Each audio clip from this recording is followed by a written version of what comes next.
मोहम्मद अली दुनिया उन्हें the greatest के नाम से जानती है। वो इतिहास के अकेले ऐसे बॉक्सर थे जिन्होंने 3 बार वर्ल्ड हैवीवेट चैंपियनशिप जीती। उनकी स्पीड, उनके पंच और उनके बोलने का अंदाज सब कुछ लेजेंडरी था। लेकिन क्या आप बिलीव करोगे कि दुनिया का यह सबसे ताकतवर बॉक्सर रिंग के बाहर एक ऐसी लड़ाई लड़ रहा था जो उसने मुक्कों से नहीं बल्कि अपने ईमान से जीती थी। यह कहानी सिर्फ एक बॉक्सर की नहीं है, यह कहानी है कैसियस किले के मोहम्मद अली बनने की। कहानी की शुरुआत होती है 17 जनवरी 1942 को अमेरिका के लुइसविल, केंटकी में, जहां जन्म होता है कैसियस मार्लेस क्ले जूनियर का। उस दौर का अमेरिका आज जैसा नहीं था। वहाँ रेसिज्म चरम पर था।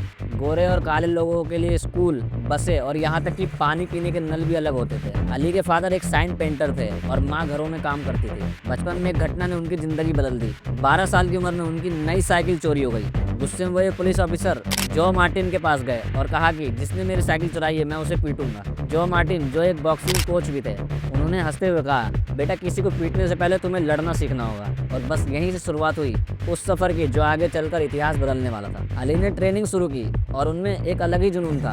1960 में रोम ओलंपिक्स में उन्होंने गोल्ड मेडल जीता। लेकिन जब वो मेडल पहनकर अपने शहर वापस आए और एक व्हाइट्स ओनली रेस्टोरेंट में खाना खाने गए तो उन्हें वहां से धक्के मारकर निकाल दिया गया। यह वो मोमेंट था जिसने अली को अंदर से तोड़ दिया। कहते हैं कि गुस्से में उन्होंने अपना गोल्ड मेडल ओहियो रिवर में फेंक दिया था। उन्हें महसूस हुआ कि गोल्ड मेडल जीतने के बाद भी अपने ही देश में उनकी कोई इज्जत नहीं है, सिर्फ उनकी स्किन कलर की वजह से। उनके मन में सवाल उठने लगे कि मैं कौन हूँ, मेरी पहचान क्या है। इसी दौरान उनकी लाइफ में एंट्री हुई एक स्पिरिचुअल बदलाव की। 1959 के आसपास अली पहली बार नेशन ऑफ इस्लाम के संपर्क में आए। यह अमेरिका में ब्लैक मुस्लिम का एक ग्रुप था जो गोरों की गुलामी के खिलाफ आवाज उठा रहा था।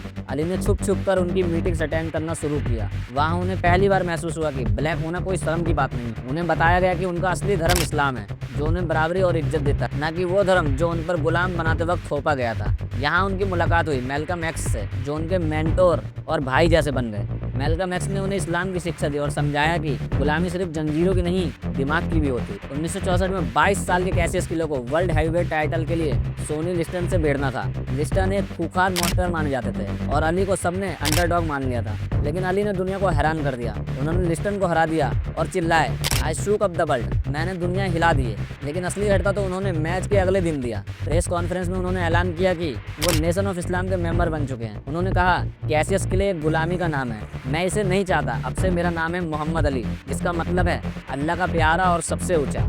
यह खबर अमेरिका में आग की तरह फैल गई। रातों रात उनका हीरो एक विलन बन गया।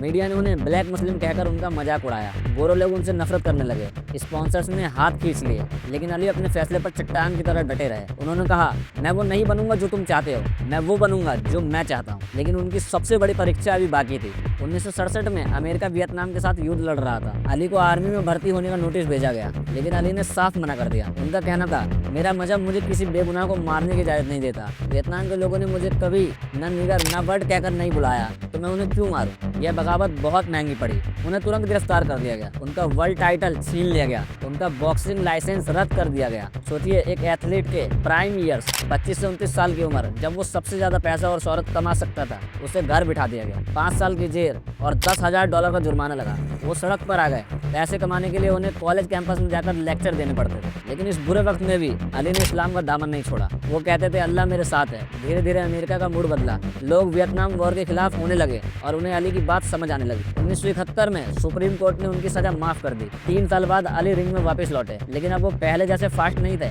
लोगों ने कहा, अली खत्म हो चुका है। लेकिन 1974 में जायरे के जंगल में rumble in the jungle fight हुई। सामने था जॉर्ज फॉरमैन, जो अली से भी ज्यादा ताकतवर था। लेकिन अली ने वहां अपनी रोप ए डॉप स्ट्रैटेजी और दिमाग खेल से फॉरमैन को नॉकआउट कर दिया और दोबारा वर्ल्ड चैंपियन बने। बाद के सालों में अली ने नेशन ऑफ इस्लाम के रेडिकल विचारों को छोड़कर सुन्नी इस्लाम कबूल कर लिया। उन्होंने अपनी बाकी जिंदगी इस्लाम की शांति के मैसेज को फैलाने में लगा दी। 1984 में उन्हें पार्किंसंस बीमारी हो गई। वो हाथ जिनसे वो दुनिया हिलाते थे अब कांपने लगे थे। लेकिन उनका स्पिरिट अभी भी नहीं टूटा था। एक इंटरव्यू में जब उनसे पूछा गया कि वो रिटायरमेंट के बाद क्या करेंगे, तो उन्होंने अपनी जेब से एक माचिस निकाली और कहा, इस दुनिया की आग कुछ भी नहीं है जहन्नम की आग के सामने। मैं अपनी बाकी जिंदगी अल्लाह को राजी करने में लगाऊंगा ताकि मुझे जन्नत मिल सके। जून 2016 को इस महान योद्धा ने दुनिया को अलविदा कह दिया। उनके जनाजे में दुनिया भर के लीडर्स और लाखों लोग शामिल हुए। जैसे धीरूभाई अंबानी ने बिजनेस की दुनिया में झंडे गाड़े, वैसे ही मोहम्मद अली ने साबित किया कि असली जीत रिंग के अंदर नहीं, बल्कि अपने उसूलों और अपने दीन पर टिके रहने में। अली कहते थे, अल्लाह ने मुझे पार्किंसंस इसलिए दिया ताकि मुझे और दुनिया को याद रहे कि द ग्रेटेस्ट मैं नहीं, बल्कि वो